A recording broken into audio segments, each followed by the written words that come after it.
We are back with Jelani Cobb, Olivia Troy, Hugo Lowell, and Tommy Vietor. Let me give you guys some stats and data. 67 million people tuned into last night's debate. And just for comparison, Jelani, 51 million watched the June debate with Trump and Biden. 73 million watched the first 2020 debate between Trump and Biden.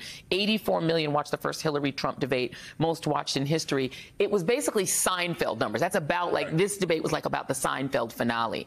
How important is that, do you think, as a television matter? That's a big deal. The question is, from a journalistic point of view, does it actually translate into people moving their votes? So the interesting thing about this is that people have often said, debates, don't matter, or debates don't do that. But here's the thing, right? We're dealing with a race that is so evenly matched statistically that, even a small fluctuation has an outsized effect. So, one of the things I thought was really fascinating was Kamala Harris making reference to the 800,000 Poles who live in Pennsylvania. And I was like, oh, this is kind of micro-targeting. And in the same way, they were saying that, the late surge of Taylor Swift fans, that might actually flip a precinct. That might actually be determinative. When we're looking at 10,000 votes, I mean, you can get 10,000 people virtually anywhere. In 2016. So I think that those small kinds of, because the race is so close, those kinds of things have an outsized effect. Absolutely. Tommy Vietor, I'm going to go to you on a Taylor Swift question. I mean, this is probably a curveball you didn't expect coming on this show. But I mean, Taylor Swift endorsing, she has 283 million followers. She did this endorsement last night with the cat lady with the cat in her hand, signed it childless cat lady. She's been attacked by the far right for being unmarried and having no children in her early 30s, and saying she's going to cast her vote for Vice President Harris. 9.6 million people have looked at that post, and you've seen a surge, Tommy, because back in the day when I was on a small fry and you were working for Obama at a very big level, he had a lot of celebrity endorsers, and and the question is whether those actually translated into votes. In her case, you've seen 400,000 or 500,000 people register to vote just based on that post. Your thoughts? Yeah, I mean, first of all, shout out to JD Vance. It seems like his only accomplishment so far this cycle has been helping get the Taylor Swift endorsement for his opponent. So, again, credit to him. Do more podcasts, buddy. Come on ours. I think Jelani's point is right. I mean, this election is going to be decided by like tens of thousands of votes in various states. So I do think anything that moves numbers on the margins matters. Taylor Swift is one of the most famous people on the planet. It's not necessarily a question of whether she's changing opinions as whether she is encouraging her fans, lots of young women, for example, who might not vote to vote. And if she can just turn some people out, if she can get people out in key states, I mean, I actually do think it can make a difference. I remember being in Iowa when Oprah Winfrey came and did events for us there. It was a freezing cold day. We weren't sure how many people were going to show up. There was snow, and all of a sudden we had like thousands and thousands of people, all this data that we could mine to find new people who had never caucused before. So I think it's pretty meaningful. And Olivia, the response has been what you would expect. You had the guy who owns X Twitter, the gentleman from the old apartheid, who seems to reminisce about the old apartheid days of his former country, South Africa, that guy, tweeting a really vulgar thing about her, saying, oh, okay, fine, Taylor, I'll give you a child and protect your cats with my life kind of thing. Trump freaking out about it, saying he prefers, Mahomes' mom, I guess, to Taylor Swift. They don't seem happy about it. But do you think in the end the Swifties have the power to, move an election?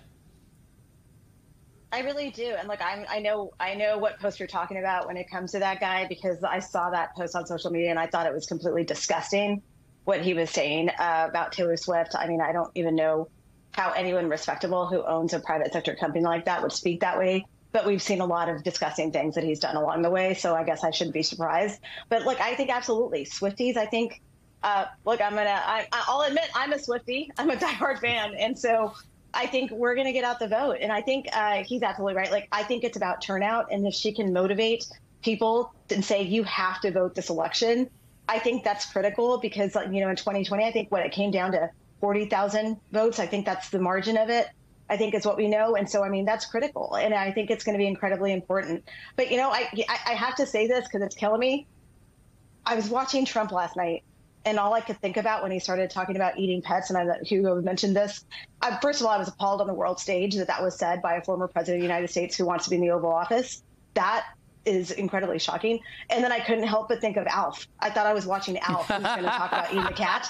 And I was like, that is where we are in the Republican Party right now. That is where we are. How embarrassing for my party, right? I mean, and by the way, Alf would be a better candidate, and he would probably be more responsible with the button than Donald Trump. I'm just going to throw that out there. Hugo, you know, part of what prompted Taylor Swift to post this is that the Trump people wanted her endorsement so badly, they made an AI fake version of it and tweeted it out from his, you know, Truth Social account. So they're pretending they want her to endorse them, and they didn't get it. How concerned are they internally that she might actually move young white women voters and her fans in general and girl dads and all sorts of people to the polls for the Harris Waltz? I think it's a significant concern, actually, because one conversation I had with a Trump campaign official recently was how they really don't have big celebrities on their side. The kinds of big name people. I mean, they have Amber Rose. I'm sorry. Well, I was going to say, well, the kinds of people they have is Elon Musk and, like, the tech bros, but it doesn't really appeal to a large kind of swathe of the population, and this is the problem they have. Democrats have a lot of celebrities, they have a lot of actors, they have a lot of kind of Hollywood talent who are very driven and are, you know, helpful to the Harris campaign. The Trump campaign knows it's got a massive deficit with that. And, you know, as we've reported before, it's not only got a deficit with kind of celebrity endorsement, it's got a deficit on the ground game, it's got now a deficit to Kamala Harris in the polls. And so when you look at it all together, the Trump campaign knows it's behind, and they were hoping that the debate would at least put something in their corner, and now they're behind on that front, too. Yeah, and Tommy, Trump has been a little iffy on whether he'd be willing to debate again. It would seem now that he needs it, but it is the Harris campaign that's saying, bring it on, let's debate again, and he doesn't seem 100% sure that he's willing to do it, even on Fox. Yeah, I mean, I think the first mistake was letting morons like Matt Gaetz and Tulsi Gabbard do your debate prep and then calling them policy sessions where I guess, I don't know, they sit around and like shoot the bull and talk. I mean, maybe a little more discipline next time and preparation would help him. But yeah, I mean, Trump, you know, you mentioned this earlier. Last night he lost so badly he had to go to the spin room, and then he went to his safe space, which is Sean Hannity's show. And there they pressed him about whether he would do another debate with Fox, because Fox obviously wants to make money off of it, and he would not commit to doing a debate. And I imagine like Kamala Harris's people are chomping at the bit to get another debate because she is good at this and she is disciplined and he is not. And I imagine his advisors are just worried that the same angry, red-faced, brooding Trump will show up and make a fool of himself again. And, you know, there's some data out today that shows 45% of the people who watched that debate are now more likely to vote for Kamala Harris. 50% of those who watched, 50% of independents think that she won. So this was obviously beneficial for her. Because Trump has a ceiling and she does not. That's the bottom line, is that the one person without the ceiling is the one who could benefit, and all he could do was lose, which he did.